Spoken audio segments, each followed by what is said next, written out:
est samedi 14 octobre et j'ouvre un nouveau vlog. Aujourd'hui, mon fils est parti en week-end à Bruxelles. J'ai de la famille là-bas. Il est parti avec ma maman, ma grand-mère et ma tante pour le week-end, donc à peu près 24 heures.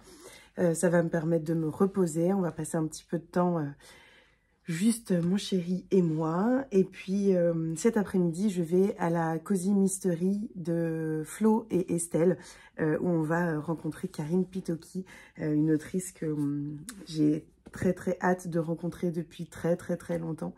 Et donc c'est un vrai bonheur de la voir, de pouvoir la rencontrer en vrai. Sinon, donc, aujourd'hui débute le 7 jours 7 livres, un challenge que je fais à peu près tous les mois, en tout cas assez régulièrement. Et donc, je voulais vous montrer ma petite pile à lire. Alors, j'y ai mis 4 romans, hop, et 3 bandes dessinées essais. Je vais vous montrer tout ça. Tout d'abord, j'avais lu un chapitre et en fait, je me suis dit que j'allais attendre pour le continuer.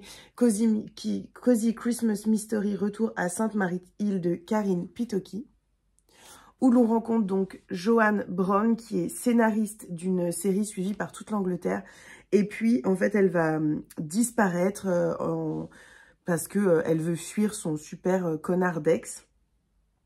Elle va trouver refuge en fait dans une maison qu'elle a héritée de sa grand-tante.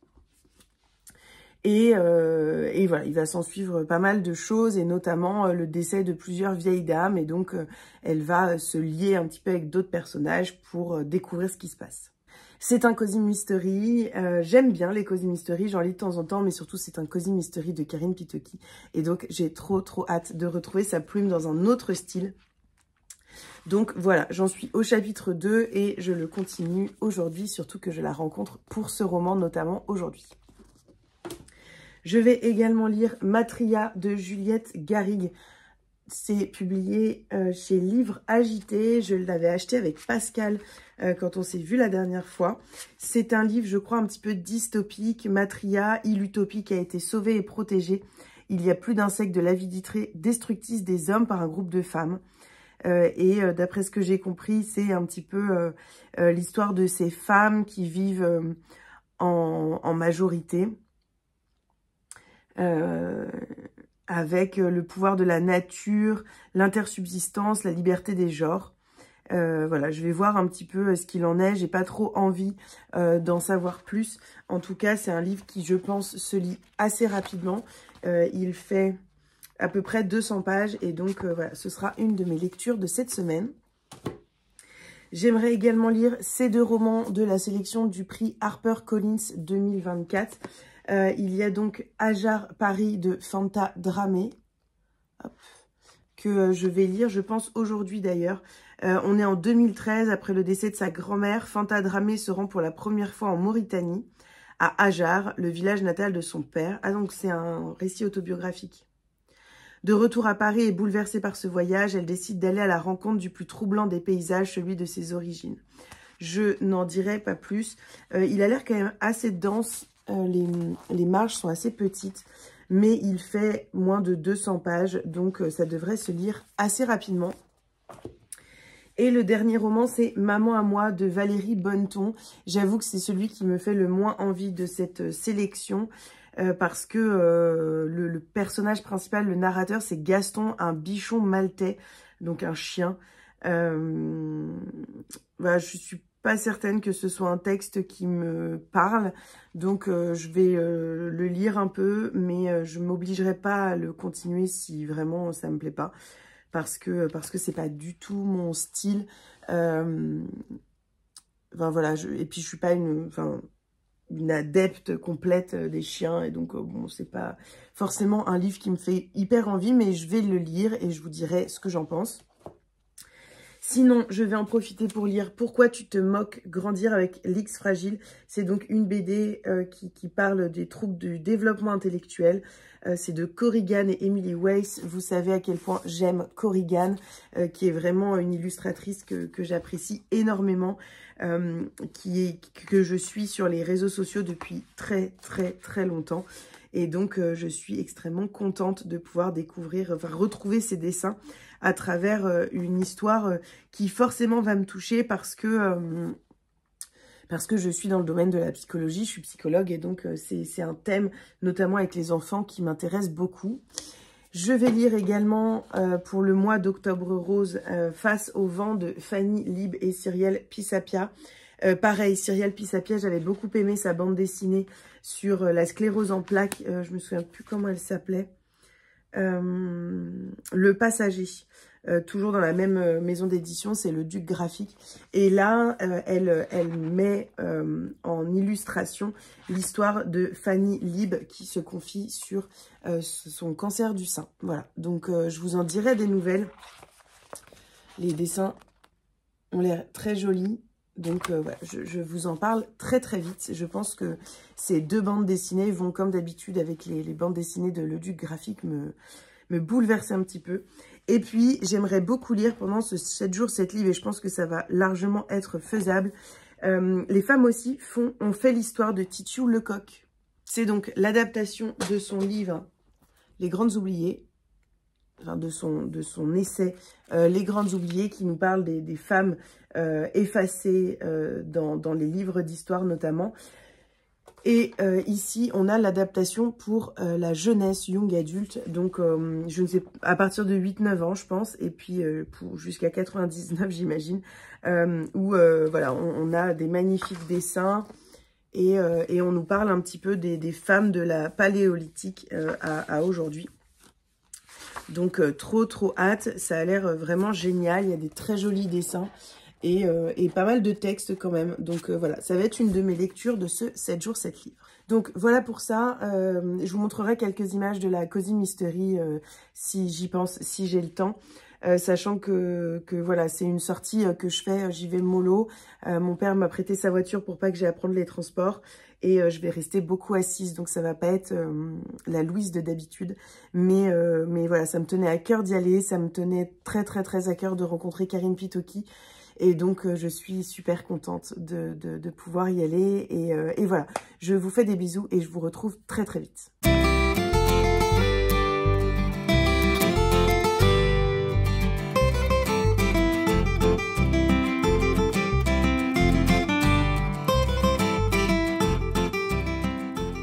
Je vous reprends, on est mercredi matin, il est extrêmement tôt et j'avais envie de vous montrer quelques petites choses.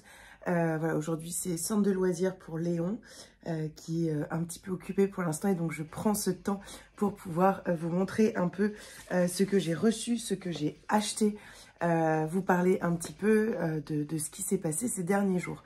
Je suis allée à la Cozy Christmas Day, je suis allée à la Cozy Mystery Day de Estelle et Flo, donc Petite Lectrice et Flo & Books. C'était la deuxième fois que j'y allais, c'était absolument génial. Ça a été un peu ma sortie du mois. Voilà, je me suis autorisée cette sortie parce que j'en avais besoin, et puis parce qu'il y avait bien sûr Karine Pitoki et que je ne pouvais pas passer à côté de cette rencontre avec Karine Pitoki parce que j'avais extrêmement envie de la rencontrer depuis longtemps. Et que j'avais reçu en plus son dernier roman qui n'est autre qu'un Cozy Mystery que je suis en train de lire, donc je vous en reparlerai. Mais c'était voilà l'occasion de la rencontrer, de pouvoir lui parler également de sa saga qui est une saga historique qui est un énorme coup de cœur pour moi et que je suis très assidûment. Donc voilà, c'était l'occasion de la rencontrer, l'occasion de retrouver les copines. Et ça, franchement, enfin voilà, ça avait pas de prix psychologiquement de retrouver des copines, d'en rencontrer d'autres, notamment Aurélie et Elodie. Si vous passez par là, je vous fais des gros bisous. Voilà, ça fait énormément plaisir de se rencontrer, de tisser des nouveaux liens. Et donc voilà pour ça, c'était un super moment. Et j'ai acheté, parce que forcément il fallait que... la librairie est venue dans la mairie du 5e, donc il fallait que je craque. J'ai craqué sur Ils étaient 7 de C.A. Larmer, le club des amateurs de romans policiers. C'est publié chez Le Cherche Midi. Et c'est donc un Cozy Mystery que j'ai très envie de découvrir. Ça parle, d'après ce que j'ai compris, d'un club de lecture. Il paraît que c'est génial. Beaucoup de personnes que je connais et dont je suis assidûment les avis ont eu des coups de cœur, ou en tout cas ont passé un excellent moment. Donc j'ai trop hâte de le lire. Sinon, j'ai reçu également, enfin plutôt Léon a reçu lundi, le grand livre animé du vivant de Pascal Edelin et Didier Balicevic. C'est publié aux éditions Milan. Hop. Et j'adore. C'est génial. En fait, il y a plein de pages sur notre planète, une boule de vie. Et donc là, on a la planète, puis on a plein de petits rabats. Non, je ne sais pas si je vais réussir là, comme ça, à vous les ouvrir. Si. On a plein de petits rabats qui montrent des petites choses en dessous. On a des rabats également ici. C'est extrêmement ludique et ça pose plein de questions. Notre planète, une boule de vie, la grande histoire de la vie, bienvenue dans le jardin. On a tous vivants. Enfin, c'est vraiment en fait des thèmes différents sur chaque page, ce qui permet de découvrir petit à petit sans forcément lire tout le livre. Moi, je le trouve vraiment génial. Je trouve les dessins très colorés et voilà, j'aime beaucoup. Donc voilà pour ce livre qu'on va découvrir petit à petit avec Léon. Et dernière chose qui est arrivée chez moi, pour le coup, c'est ma grand-mère qui est une grande fan, d'après ce que j'ai compris, de Amélie Nothomb, qui a acheté son dernier roman, qui est donc publié chez Albin Michel, et qui me l'a prêté pour que je le lise. Il s'agit de Psychopompe, et d'après ce qu'elle m'a dit, c'est un récit un petit peu autobiographique. Voilà, c'est ce qu'elle m'en a dit. Elle a beaucoup aimé, elle aime beaucoup Amélie Nothomb. Donc, je vais le découvrir dès que j'aurai le temps. Mais elle m'a dit que ça se dévorait, que c'était assez rapide. Et pour le coup, on lit beaucoup ensemble parce que je lui ai fait découvrir notamment Lucinda Riley, Karine Pitocchi, Tracy Rees, etc. Et donc, elle connaît un petit peu mon style de lecture et surtout, elle connaît mon rythme de lecture. Je pense que là, je sors un peu de mon style de lecture, mais j'ai hâte de le découvrir. Sinon, j'ai quelques trucs à vous dire, notamment vous faire un petit update de ces 2 lectures du challenge 7 jours, 7 livres. Je suis en train également de finir Pourquoi tu te moques, que j'ai commencé hier et que je vais terminer ce matin. Je suis également en train de finir ce roman de Karine Pitocchi. Et aujourd'hui, j'ai prévu de lire celui-ci également. Les femmes aussi ont fait l'histoire, qui n'est pas vraiment un roman, qui est un livre, un essai pour grands enfants, adolescents et adultes sur les femmes dans le monde et les femmes qui ont aussi fait l'histoire. Donc voilà, ça va être un peu mes 3 lectures de la journée. Pour ceux qui ont zappé l'info, je suis au repos, pas complètement alitée, mais au repos pour ma grossesse, pour encore un temps assez long. En tout cas, on est mi-octobre, donc encore pendant 1 mois et demi, si bébé reste bien au chaud. Donc, j'ai du temps pour lire, forcément, hein, et donc, bah voilà, je lis, et je lis. Et là, ça me fera donc 2 livres lus.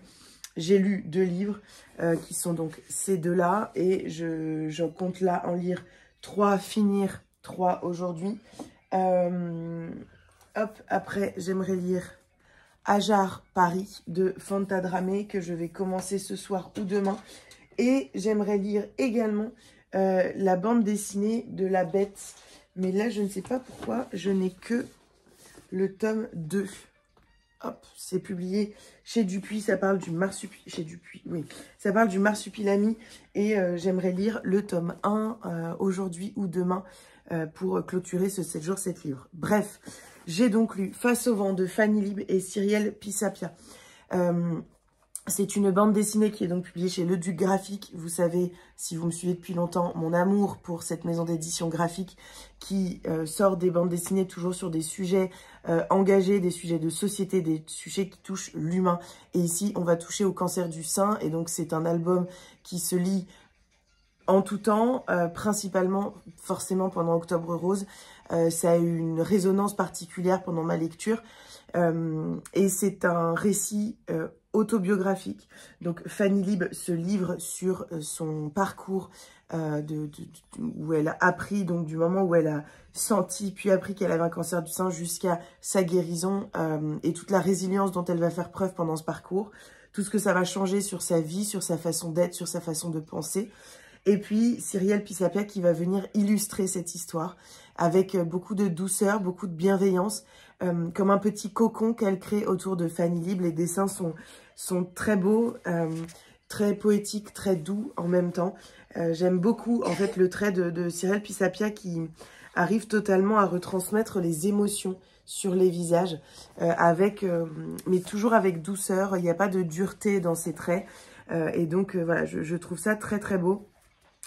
Et je ne peux que vous la conseiller. Je ne vais pas vous en dire trop. Voilà, c'est une bande dessinée qui retrace la vie de Fanny Lib, qui est dessinée magnifiquement bien par Cyrielle Pisapia. Cyrielle Pisapia, qui est également l'autrice de Le Passager, qui est une bande dessinée publiée chez Le Duc Graphique qui parle de la sclérose en plaques. Voilà, je trouve ses dessins sublimes, je trouve sa façon de colorer vraiment magnifique. Et puis, ça se marie parfaitement avec ce témoignage tout en douceur, tout en bienveillance, tout en résilience de Fanny Lib.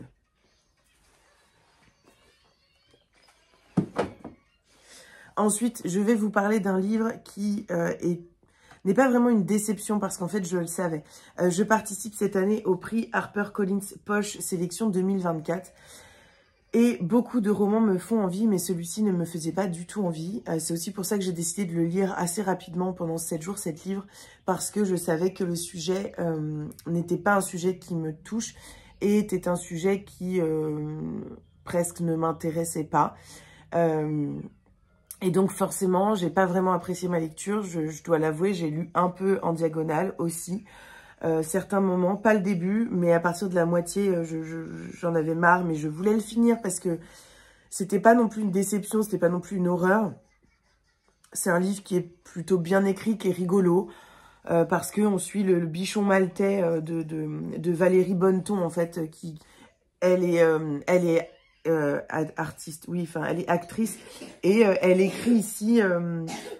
sur son chien, et notamment le narrateur, en fait, c'est son chien qui la suit partout, donc son petit bichon maltais, qui la suit dans ses aventures d'actrice. Bon, voilà, c'est bon enfant, c'est assez rigolo, mais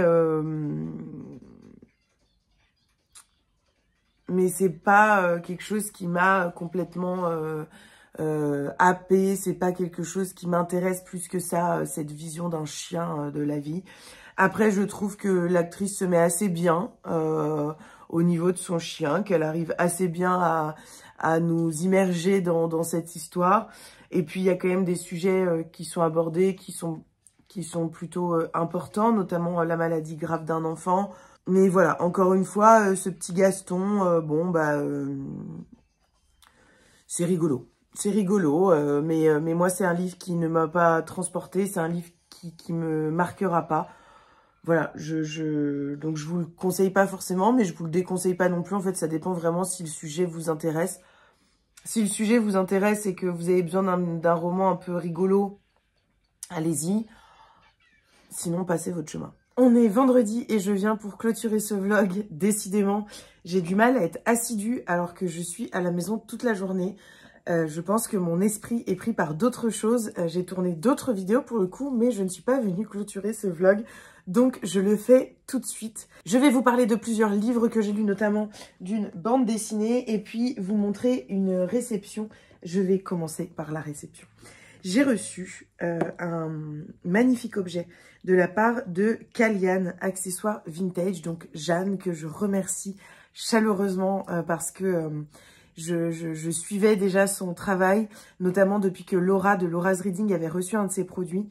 J'adorais et j'avais vraiment envie de me procurer un de ses tampons. Et donc, quand elle m'a contactée, j'étais trop contente parce que voilà, c'était quelque chose que je voulais craquer à un moment ou à un autre, me faire ce petit cadeau.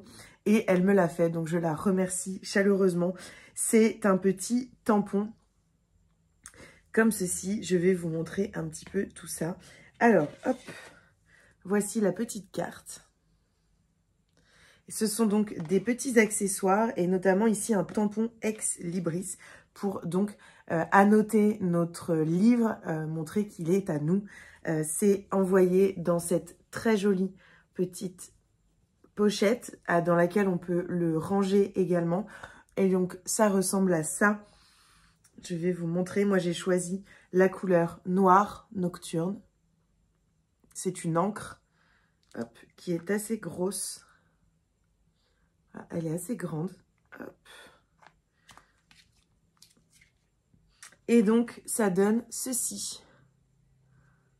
Et j'ai mis mon prénom avec mon initiale et celle de mon conjoint. Et donc, avec écrit Ex Libris pour montrer que c'est mon livre. J'ai donc, hop, ça ici. Et je l'ai fait sur cette magnifique édition de Jane Eyre. Je suis trop contente. C'est trop joli. Je suis vraiment trop contente. Bon, ça va me prendre du temps de faire tous mes livres, mais j'ai vraiment envie de poinçonner mes romans, notamment en tout cas ceux que je vais prêter, par exemple. Comme ça, les gens se souviendront qui leur a prêté. Et puis parce que je trouve ça magnifique et c'est la première fois que voilà, j'ai collé nos initiales avec mon conjoint qui m'a demandé en mariage. On n'est pas encore mariés, mais c'est tout comme. Et donc voilà, j'avais envie de mettre nos initiales. Je trouvais que c'était un joli petit clin d'œil à sa déclaration. Je lui montrerai ça ce soir. Donc voilà, trop contente. Je trouve ça magnifique. Vraiment, le travail de Jeanne est splendide. Je trouve ça vraiment... Vraiment très beau et c'est également livré avec une petite carte qui explique un petit peu. C'est donc fait en France, bien sûr. Et il y a plein de conseils d'utilisation donc pour le tampon en bois, le nettoyage, le seau en laiton. Et puis, en fait, il y a plusieurs petites choses qu'elle fait. Donc, notamment le tampon, le seau en laiton et la pince à gaufrer. Voilà, il y a plusieurs petites choses. Alors moi, j'ai testé un petit peu, donc ce qui fait qu'on voit pas. Mais je le garde précieusement parce qu'il y a quelques petits conseils, notamment pour nettoyer le tampon à l'eau avec une brosse à dents. Enfin voilà, pour pouvoir enlever l'encre. Et franchement, quoi, c'est tellement joli. Tellement jolie. Voilà, trop contente, trop contente. Merci beaucoup si tu passes par là. Vraiment, c'est un magnifique cadeau et j'en voulais un depuis très longtemps. Donc, trop contente, je vais pouvoir noter mes livres et ça, c'est trop cool. Et puis, voilà, j'ai commencé par celui-ci que je rangerai un petit peu plus tard. Je voudrais maintenant vous parler des livres que j'ai continué à lire pour le 7 jours, 7 livres qui se termine ce soir. Donc, il n'est pas encore terminé, j'ai encore un petit peu de temps. J'ai lu La Bête. Hop, de Zidrou et Franck P. C'est publié chez Dupuis. C'est donc un très gros roman graphique. Je suis fan du Marsupilami.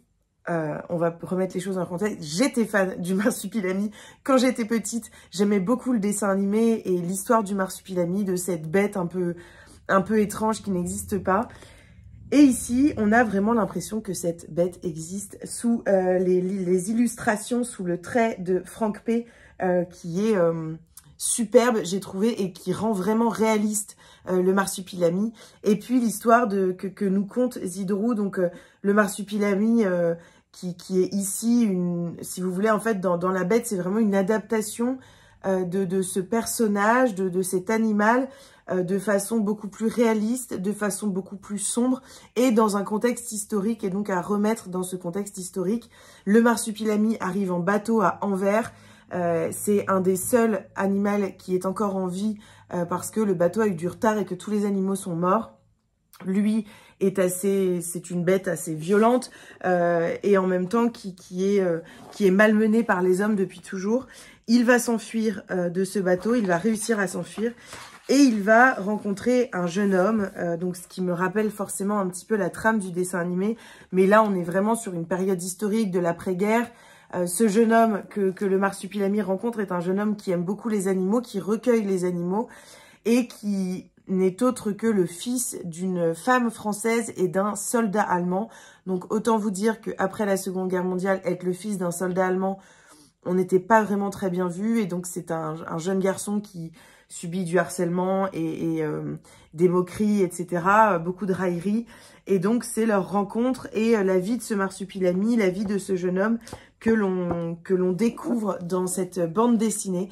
J'ai adoré vraiment le trait, l'ambiance très sombre, l'écriture de Zidrou, le contexte historique, la façon dont c'est raconté. J'ai vraiment adoré et j'ai trop hâte de lire le deuxième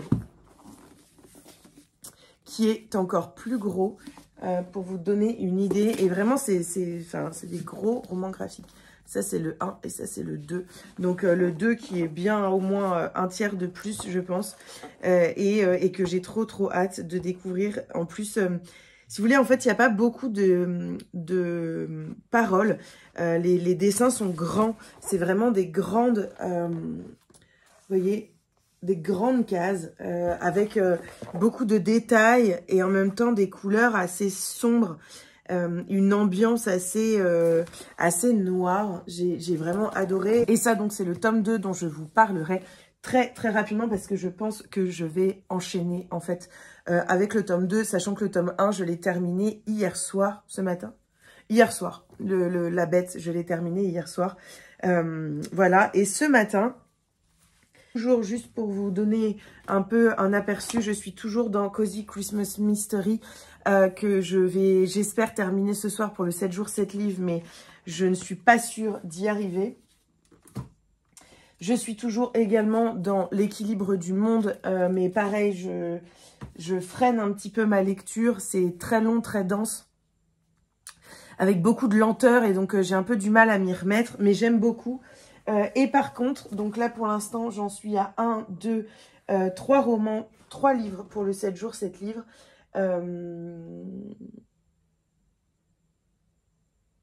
3 livres, 4 livres avec celui-ci. Donc, pourquoi tu te moques? Grandir avec l'X fragile, une BD à mettre entre toutes les mains pour changer le regard sur le trouble du développement intellectuel. C'est dessiné par la sublime Korrigan. Korrigan que j'aime beaucoup, qui fait des bandes dessinées très engagée et puis surtout sur la parentalité, le maternage, le deuil périnatal. C'est surtout une femme que j'ai connue sur les réseaux sociaux quand mon fils était petit, une illustratrice qui parle beaucoup du deuil périnatal. Je trouve qu'elle l'aborde avec énormément de poésie, énormément de justesse et donc j'étais très heureuse de retrouver sa patte et ses dessins dans cette bande dessinée qui nous parle donc de handicap, qui nous parle d'un témoignage, en fait, celui de Mike, qui a tellement de choses à dire qu'on ne l'écoute pas. Et puis, c'est sa mère qui va prendre la parole pour lui, Emily White, qui est donc l'écrivain de ce roman graphique. Et je trouve que les mots de Emily se marient parfaitement bien avec les traits de Korrigan, qui sont très doux et en même temps, voilà, avec beaucoup de poésie, de tendresse, beaucoup d'émotion dans les regards. Je trouve ça très beau. Et puis, c'est rempli de quelque chose de très réservé, d'un sentiment très bienveillant, très pudique aussi, et d'une immense bienveillance, d'un immense respect. Et aussi peut-être presque de quelque chose d'éclatant, d'un éclat qui surgirait face à ces enfants un petit peu différents, qui souffrent d'une pathologie, d'un handicap, en tout cas d'une différence, et qui mettent, malgré toutes les difficultés, beaucoup de tendresse et beaucoup d'amour autour d'eux. Et donc voilà, c'est une magnifique bande dessinée que je ne peux que vous recommander. C'est la deuxième que je lis cette semaine de Le Duc Graphique. Et vraiment, je suis impressionnée par la capacité des auteurs, des autrices, des illustratrices et donc des éditeurs, éditrices, je ne sais pas exactement, qui choisissent, je trouve extrêmement bien les sujets abordés et qui les choisissent avec beaucoup de distance. C'est des sujets qui sont extrêmement importants. Que ce soit sur la parentalité, les maladies, le handicap et plein de questions de société autres. Et je trouve ça génial. Et puis, j'ai presque terminé, j'ai lu une très grosse partie de Les femmes aussi ont fait l'histoire de Titiou Lecoq. Il me reste, je pense, une 50aine de pages, mais autant vous dire que c'est assez rapide. Hein. Je trouve ça extrêmement intéressant. En effet, alors, totalement adapté aux grands enfants, jeunes ados, mais également adapté aux grands ados, aux jeunes adultes, aux adultes. En fait, c'est vraiment une adaptation de son livre, donc Les Grandes Oubliées, qui est sorti chez Collection Proche. Une adaptation un peu revisitée pour un accès un accès plus démocratique, plus large à la population parce que forcément ce n'est pas un roman, c'est un essai avec de magnifiques illustrations et beaucoup de choses sont racontées mais de façon peut-être plus simple et plus accessible à tous. Voilà, je trouve ça vraiment d'une grande richesse, d'une grande justesse. C'est très bien documenté. On sent tout le travail qu'il y a derrière pour redonner un petit peu corps et redonner voix à ces femmes qui ont fait l'histoire et qui ont un peu disparu de nos livres d'histoire depuis toujours. Donc n'hésitez pas à vous le procurer. Je vais le terminer, mais je pense que je vous en reparlerai pas parce que je vous ai tout dit là. C'est vraiment un livre que j'adore, que je conseillerais, que j'offrirais et que je ne peux que vous recommander encore une fois. Et donc aujourd'hui, je souhaite finir donc cette duologie de La Bête. J'aimerais également lire Hajar Paris de Fanta Dramé, que j'ai déjà commencé en fait. J'en suis au chapitre 5 ou 6.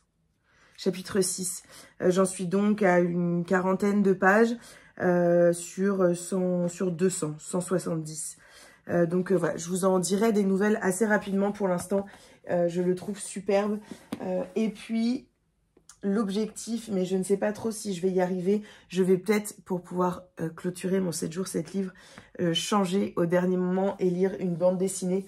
J'aimerais lire La Marche Brume, notamment Le Souffle des Choses de Stéphane Fert, qui est une bande dessinée qui est publiée chez Dargaud et que j'avais très envie de lire. Je voulais attendre Halloween pour la découvrir, mais je vais peut-être la lire là pour pouvoir clôturer le 7 jours 7 livres et me lancer voilà, sur d'autres choses à la suite.